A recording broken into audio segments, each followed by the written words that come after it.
one of the most promising ones is circumcision, believe it or not. They have done several studies in African countries where, they can look at African countries and countries that practice circumcision see much lower rates of HIV in general than countries that don't practice circumcision. So they started studying this.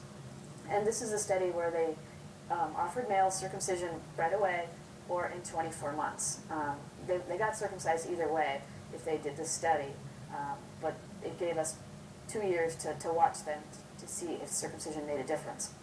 And it decreased the rate of becoming infected with HIV by more than 50%, which is huge.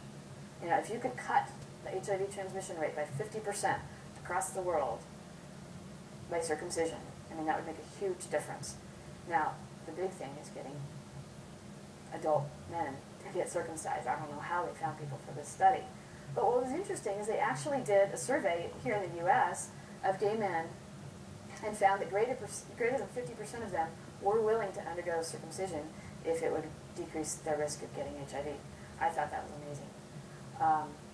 What's hard is that, even here in the U.S., these studies have been out. We've known this for over a year. And the word isn't really out. Women in this country who have male children, I don't think are told this information.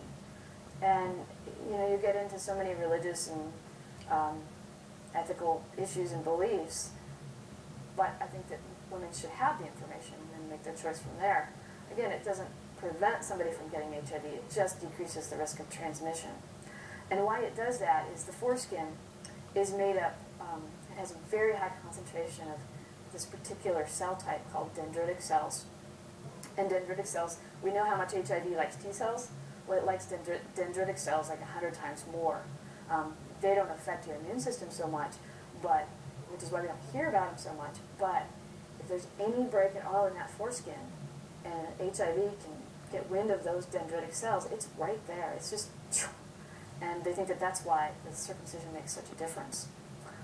So it's just information.